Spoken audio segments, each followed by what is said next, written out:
Hey guys, how you doing? Welcome back. Good to see ya. Hope everybody's having a good week as we are. Yep, it's almost over. Going by fast this week. We've had a interesting week. It's actually the second biggest holiday in China. Monday was China National Day, so business gets a little slow this week. Yeah, definitely. It stops. You know, China's one of those countries where when it's holiday time, literally everything stops. Every cab has been open.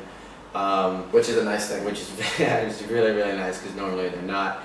And for about 2 to 3 days, even though it's an 8-day holiday, those 2 to 3 days, I mean, my phone has rang less than 10 times, and it's a nice relaxed pace. And although we wanted to get out of town, we had to stick around for some of our business, so we've enjoyed it. Calmer, quieter Guangzhou. It's unbelievable in this culture how holidays are treated. They don't get too many of them. And so when a holiday comes around, everyone is on holiday. Restaurants are closed, the city goes quiet. Yeah.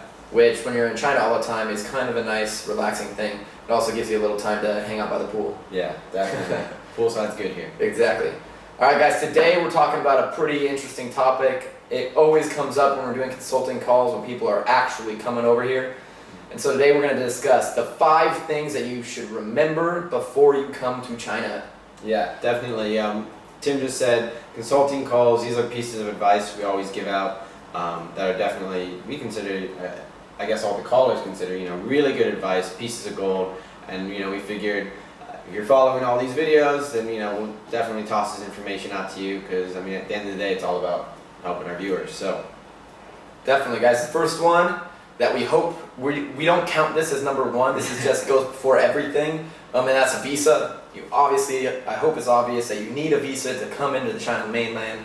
Hong Kong is not China.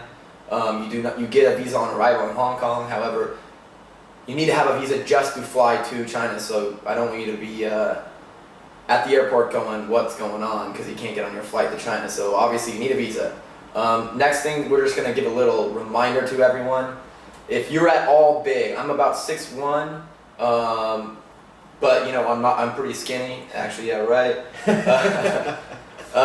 If you're decently big, it's gonna be hard to find clothes here, and it's also gonna be really impossible to find shoes for any of the guys up there that are around 9 or 10 plus.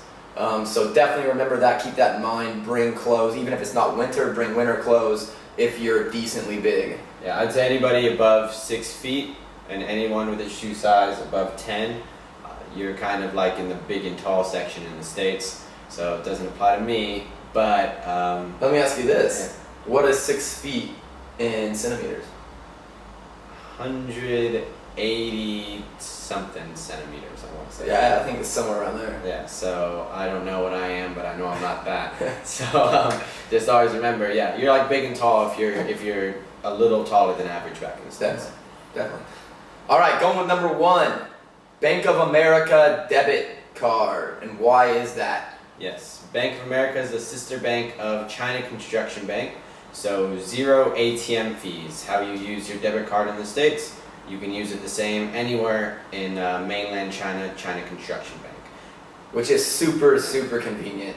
I came over here with that, and it has been so nice. Anytime you need to go get money when you don't have money in your Chinese account, it doesn't matter. You're not one of those guys that's always worried about, oh man, $5 every time I'm trying to go get money. Just sign up for a Bank of America debit card before you come over, and that problem's solved. Yeah, I did it earlier this year, I think 2 trips ago.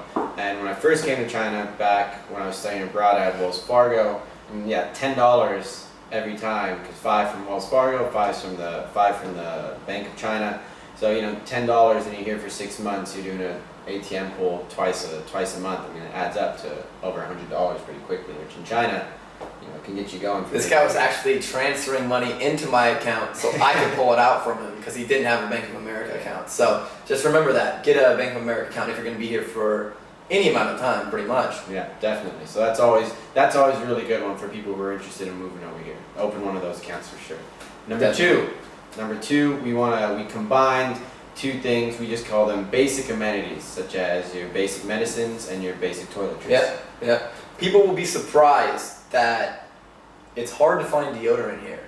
You can go to a grocery store and find spray deodorant, antiperspirant, but if you actually want to find deodorant that you're used to back home, that you like the smell of, you're gonna have to bring it. Unless you're going to Hong Kong. Hong Kong's a different story. But if you're in China, here on the ground, we've had that problem plenty of times. We have our parents mail stuff over because you gotta bring deodorant. You gotta bring deodorant. And what are some of the other stuff? Yeah, real quick on that, I've seen one deodorant commercial the 2 years I've been here, and it was on the metro, where it definitely didn't smell like most people had deodorant. And like you said, there's antiperspirant available, but I just like to use normal deodorant, not that you care, but I think it's better, or whatever you want to say, but that's not available here by any means, so definitely bring that with you. Some other things, basic multivitamins, or kind of your emergencies or your airborne stuff to kind of keep you regulated or maintain a vitamin intake if you're someone who pays attention to their health. None of that is here. It's all really new to the market. If you're someone that likes being healthy, pays attention. That was classic. Yeah, guys. Whatever you usually do in the States, if you like, he likes taking vitamin C. If you do any of that kind of stuff, you should definitely plan ahead, bring over months in advance, months of volume, months that that can last you, because you're not going to find any of those amenities over in China. Some of the stuff I bring calcium pills because there's just not a lot of calcium in the food here. You're not going to be drinking a lot of milk. We do every now and then. You're not eating cheese. You're not eating cheese. So that's the thing I like to bring is calcium pills, just to. I always drink milk in the States, and so I went about a year, I remember, without drinking barely any milk. Yeah, go ahead. There's just a lack of dairy products here. Yeah, exactly. Moving back to some toiletry kind of items like the deodorant. I guess we're getting pretty personal in this post. I get pretty dry skin, so I bring over lotion or moisturizing lotion, I guess. But in China, it's all whitening lotion, and I don't want to get whiter, so that's something definitely you're going to want to pay attention to if you're someone like me, I guess. Definitely. Yeah. If you're Asian like Nick and you get the Asian glow, Pepto-Bismol can always be a good choice. Yeah, that's true. Right? Yeah, I always see you eating those things. Yeah, it coats your stomach so you don't get the allergic reaction. That's good. And toothpaste as well. I was like, oh, what do you think of toothpaste? And he's like, I never bought toothpaste in China. They have green mint or bright orange. I've used some toothpaste in China, some Chinese toothpaste, but it does taste weird. Yeah, it's just, again, different market. It's different preferential taste. Yeah, and it's if you're one of those people who doesn't like to brush with weird flavors, which I assume everyone is, then bring your own for sure. Good stuff. Okay, moving on. This one's really important, so we put it in its own category. Food poisoning pills. I remember before I came over here, we did this whole, you go to the doctor and you get your shots, we all did that, and it was funny because most of the people over here, they're like, what? No. That kind of stuff isn't in, malaria pills. Yeah. Unless you're hitting the jungle, Guangzhou, you're going to be fine. But definitely it's really important to get food poisoning pills. You will deal with it if you're here for any kind of time. And these pills, I don't know what they are, I think there's some kind of antibiotic, but you take them that night and the next morning you're feeling fine. Yeah. If you do not, it can last for a few days and you just feel absolutely terrible. And I remember I was sick for 2 days and I remembered I had them and I took them and a few hours later I felt okay. It literally zaps your stomach. So definitely remember to bring those. Yeah, a friend of ours is dealing with food poisoning right now. And I mean, the hygiene is different here. There's standards, but they're easily ignored. And some of these smaller restaurants are nowhere near what it is in the West. So you're going to deal with you'll definitely get a few stomach bugs for sure. These will save your life. Yeah, they're so convenient, but you can kind of decipher which restaurants you should eat and which you don't. I remember one time we walked down this alley and we're like, we probably should not eat here. It was literally a hole in the wall, but it had a TV of NBA basketball and we're like, let's do it, and we both got sick. So you can definitely be smart about where you eat, but you need the pills. They're huge. Definitely. Number 4, very important as well. Unlocked cell phones. When we first moved here, you had to get a China Mobile plan, and in the States it's really hard to get an unlocked or jailbroken cell phone. A lot of the distributors, I guess, mobile companies won't do it for you. So it's definitely important to be able to unlock it so you can just put in a China Mobile SIM because like the monthly data plans are only about 15 US a month. Yeah, it's definitely important. First time we went back, we changed our mistake. We brought over iPhones that have been unlocked, and we're ready to go. It changes everything. You don't want to be using a little Chinese cell phone. Get any whatever phone it is, Android, iPhone, get it unlocked, and it'll make your life a whole lot easier because there are apps that can help people that don't speak Chinese travel around the city, helps them show the taxis addresses, all that kind of stuff. I'll also say if you're coming over in the near future, the iPhone 4 AT&T will unlock for free if you call them and ask them. The iPhone 4S, they will not. Obviously the iPhone 5 they won't, but the iPhone 4 they'll unlock with no questions asked, so that is a good thing to keep in mind. Yep, very true. Because iPhones rock.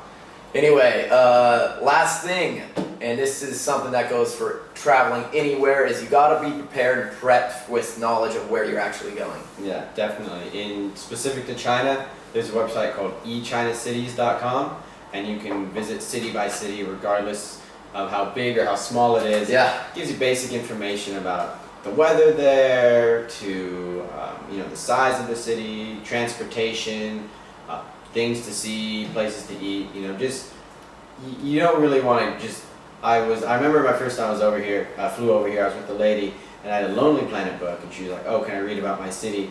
And it ended up being a tiny city, a few hours outside of Shanghai. It was like a sleepy town, and she was like, "Oh, I had no idea." And I was like, "Really?" Like, I spent hours looking into Shanghai and watching YouTube videos and seeing what the best restaurants were, and just kind of stuff like that. Because I don't like showing up somewhere being like, I have no idea where I am, what I'm doing, or how to get around. Yeah, pretty much, guys. Just try and come prepared. Try and prepare yourself as much as you can. Reach out to people like us. We can make it, and we do make it a lot easier for people to consider coming to China. It's an interesting experience to say the least. It will definitely throw you some curveballs, twists and turns, rodeos, but it's a good time. It is. This post we wanted to show the basic information that we wish we would have known before we came here, and that is these 5 things. Don't forget them, because you're gonna have to have someone ship them over to you. Especially clothes. If you're a big guy, you don't want boxes of clothes needing to be shipped over. And shipping is not the most reliable thing here either. Once it leaves the U.S., it's in China's hands. I have 3 packages on their way somewhere in this country for the past 8 weeks, and it's supposed to take 4. So who knows who in the world or where in the world those packages are, but hopefully I see those pretty soon. So yeah, in order to avoid the headaches, make sure you listen to these 5 things that you should have or you should do before you come to China. Yeah, tips and tricks also. If you're receiving a package in China, even if you don't get any warning, understand when it's supposed to arrive, and around that date, go to the post office. Because I remember one package I got, I didn't get the little notice until 2 weeks after it got there, and then I had to pay a storage fee for my box, even though I had no idea it had it. So just be on your toes about receiving packages. Yeah, definitely. It's wild out here, but it's a good